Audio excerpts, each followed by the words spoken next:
Hello everyone, welcome to Sonika food recipe. आज मैं आप लोग के साथ टी टाइम स्नैक्स यानी कि वर्की पूरी की रेसिपी शेयर करने जा रही हूँ। इसे आप चाय के साथ ले सकते हैं, ये बहुत ही टेस्टी लगता है। तो अगर आपको ये रेसिपी पसंद आती है तो इस वीडियो को लाइक करें, शेयर करें और मेरे चैनल को सब्सक्राइब करें, ताकि मेरे आने वाली वीडियो की आपको जो भी नोटिफिकेशन होगी वो मिल जाएगी। तो चलिए शुरू करते हैं। इसे बनाने के लिए मैंने यहाँ पर 1 कप मैदा लिया है। आप किसी भी कप से मेजर करके 1 कप मैदा या फिर इसकी जगह गेहूं का आटा भी ले सकते हैं। उसके बाद मैं यहाँ डाल रही हूँ आधा चम्मच मंगरेल या फिर कलौंजी।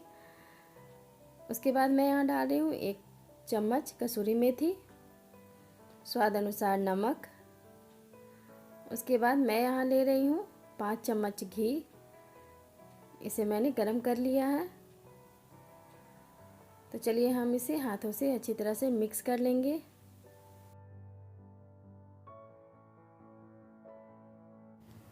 तो मैंने यहाँ पर 1 गिलास पानी लिया है। इससे हम आटे में थोड़ा थोड़ा डालकर इसका एक डो तैयार कर लेंगे।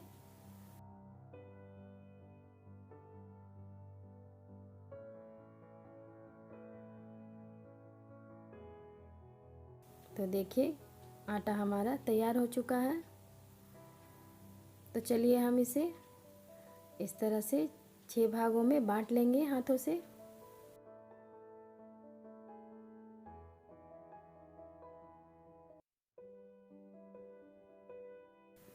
इसके बाद हम इन लोइयों से एक एक करके हम इस तरह से चकले पर इस तरह से रख कर हम जिस तरह से रोटी बनाते हैं उस तरह से हमें सभी की रोटियां तैयार कर लेनी है।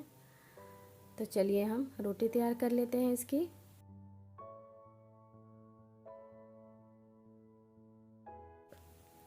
तो देखिए एक रोटी हमारी तैयार हो गई है। हमें इसी तरह से 6 रोटियां तैयार करनी है।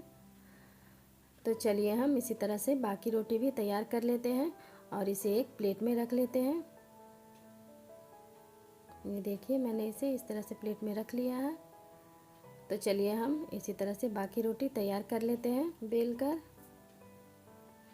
आपको इसी तरह से सभी रोटियां बेल लेनी है। देखिए हमारी सभी रोटियां मैंने बेल कर तैयार कर ली है। तो यहाँ पर मैंने थोड़ा सा एक कटोरे में तेल लिया है। तो चलिए हम एक ब्रश की हेल्प से इसके ऊपर तेल लगा लेते हैं। पहले इस तरह से हम तेल लगाने के बाद इसके ऊपर थोड़ा सा मैंने मैदा इस तरह से डस्टिंग कर दिया है और इसके ऊपर हम एक रोटी इस तरह से रख देंगे। इसके बाद हम फिर से इसके ऊपर तेल लगाते हैं और थोड़ा सा मैदा फिर से इसके ऊपर हम डस्टिंग कर देंगे इस तरह से, और इसके ऊपर रोटी हम फिर से रख देंगे। तो देखिए एक रोटी को मैंने उठाया और इसके ऊपर रख दिया। तो इसी प्रोसेस को आपको बार बार इस तरह से 6 रोटियां करके आपको एक के ऊपर एक रखनी है और इसे एक दूसरे के साथ चिपका देना है।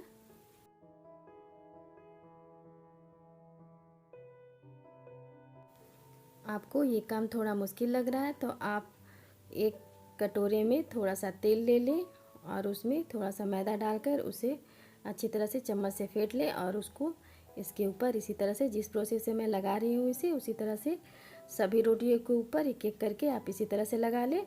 उससे भी ये बहुत ही अच्छी बनेगी और बहुत ही अच्छी तरह से परत इसकी खुलेगी। तो चलिए सभी रोटियों को मैंने लगा लिया है। तो इस तरह से हमें मोड़ लेना है रोटियों को।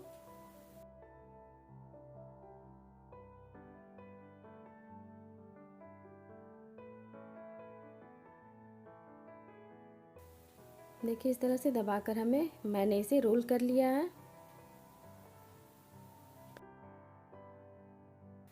तो यहाँ पर मैंने एक नाइफ लिया है और इससे हम इस तरह से पतली पतली स्लाइसिस में हमें इसे कट कर लेना है।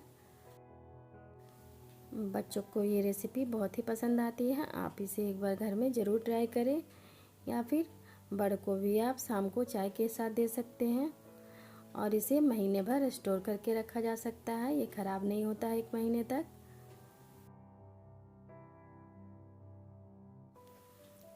तो चलिए हम इसे अलग कर लेते हैं और इसे एक प्लेट में मैंने अलग करके निकाल लिया है और इस तरह से एक कटिंग को मैंने इस तरह से लेकर हाथों से हमें प्रेस कर लेना है और बेलन की हेल्प से हमें इसकी पूरियाँ बेल लेनी है।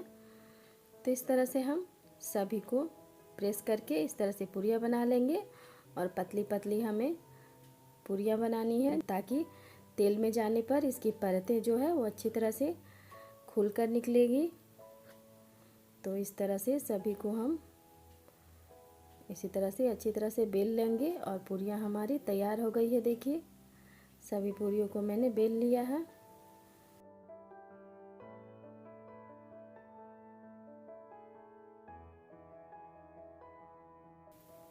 तो चलिए हम इसे फ्राई कर लेते हैं।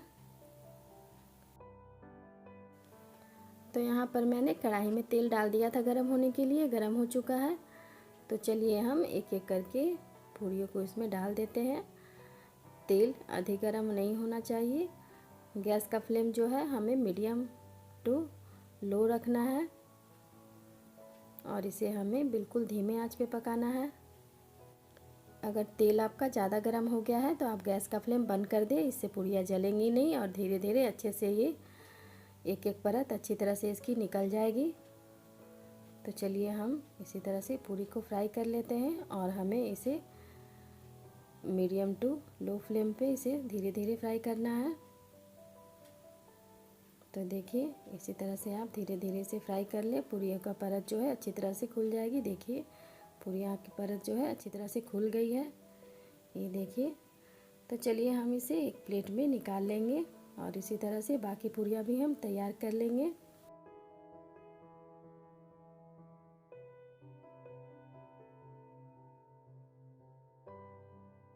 तो चलिए हम इसे निकाल लेते हैं।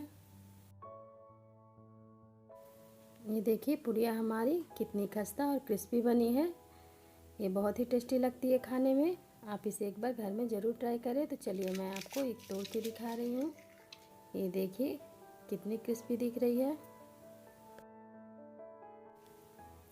तो अगर आपको ये रेसिपी पसंद आती है तो इस वीडियो को लाइक शेयर एंड कमेंट करें, मेरे चैनल को सब्सक्राइब करें, बेल आइकन को ज़रूर दबाएं ताकि आपको मेरे हर एक वीडियो की लेटेस्ट अपडेट मिलती रहे। तो चलिए मिलते हैं नेक्स्ट वीडियो में।